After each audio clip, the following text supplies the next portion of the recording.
नमस्कार भक्तों, आप सभी का स्वागत है हमारे चैनल भक्ति सागर में, जहां हर कथा में होता है आस्था का गहरा सागर और हर पर्व में छुपा होता है दिव्यता का संदेश। आज हम बात करेंगे माता सीता की जयंती की, जिसे सीता नवमी भी कहा जाता है।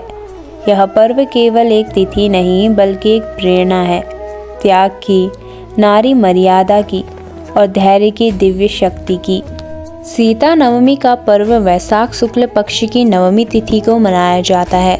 पुराणों के अनुसार इस दिन माता सीता का प्राकट्य हुआ था। माता सीता को धरती की पुत्री कहा गया है क्योंकि उनका जन्म किसी गर्भ से नहीं बल्कि स्वयं भूमि से हुआ। उन्हें जानकी इसलिए कहा गया क्योंकि वे मिथिला नरेश राजा जनक की पुत्री बनी। वैदेही इसलिए कहा जाता है क्योंकि वे विदेह राज्य की राजकुमारी थी। धार्मिक मान्यताओं के अनुसार माता सीता माँ लक्ष्मी का ही एक अवतार थी। जैसे भगवान राम भगवान विष्णु के अवतार माने गए, उसी प्रकार सीता जी भी विष्णु प्रिया लक्ष्मी के रूप में अवतरित हुई। उनका संपूर्ण जीवन भारतीय नारी के लिए एक आदर्श मार्गदर्शिका है, जहाँ संस्कार, सहनशीलता, त्याग और धर्म का समुचित संगम देखने को मिलता है। चलिए जानते हैं माता सीता की जन्म की पौराणिक कथा। जब मिथिला राज्य में भीषण अकाल पड़ा, तब राजा जनक ने वर्षा और समृद्धि के लिए यज्ञ का आयोजन करवाया। यह यज्ञ इतना शक्तिशाली था कि उसकी पूर्णाहुति के बाद राजा जनक स्वयं हल लेकर खेत जोतने लगे और तभी हल की नोक से एक दिव्य कन्या प्रकट हुई। वो कन्या न रोई न घबराई, उनके चेहरे पर एक दिव्य तेज था। राजा जनक ने उसे गोद में उठाया और आकाशवाणी हुई, यह कन्या भूमि से उत्पन्न हुई है और इसका नाम सीता होगा। यह लक्ष्मी का अवतार है। राजा जनक ने उन्हें अपनी पुत्री के समान पाला और जीवन भर उन्हें देवी स्वरूप मानकर पूजा। एक अत्यंत प्राचीन कथा भी है। वेदवती नाम की एक तपस्विनी जो हिमालय पर तपस्या करती थी और भगवान विष्णु को पति रूप में प्राप्त करना चाहती थी। रावण ने जब वेदवती की सुंदरता देखी तो उसने उनका अपमान किया। वेदवती ने तपोबल से स्वयं को अग्नि में समर्पित करते हुए श्राप दिया, मैं अगले जन्म में ऐसी कन्या बनूंगी जो तेरे कुल का सर्वनाश करेगी। यही वेदवती अगली बार माता सीता के रूप में जन्मी और अंततः रावण के पतन का कारण बनी। जब सीता जी विवाह योग्य हुई, तब राजा जनक ने एक स्वयंवर की योजना बनाई।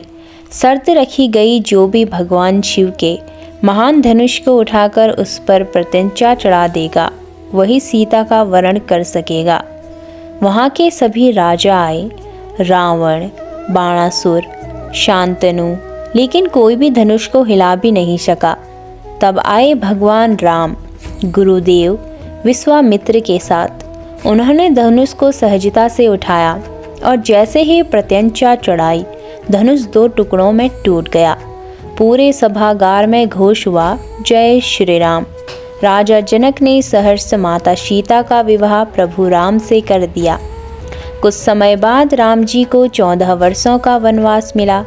माता सीता ने राजमहल के सुख छोड़कर पति धर्म निभाया और 7 वन को प्रस्थान किया। वनवास के दौरान रावण ने माया से सीता जी का हरण किया और उन्हें लंका ले जाकर अशोक वाटिका में कैद कर दिया। सीता माता ने रावण के सभी प्रलोभनों को ठुकराया, कभी रावण को नजर उठाकर तक नहीं देखा। राम जी ने हनुमान, सुग्रीव, विभीषण आदि की सहायता से लंका पर चढ़ाई की और रावण का वध कर सीता माता को मुक्त कराया।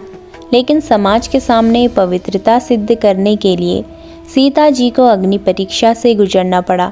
उन्होंने अग्नि में प्रवेश किया और अग्निदेव ने उन्हें पुष्पों से अलंकृत करके वापस लौटा दिया। इसी प्रकार एक कथा अवंतिका नगरी की है, जहाँ शोभना नाम की एक स्त्री पापमयी जीवन जीती थी।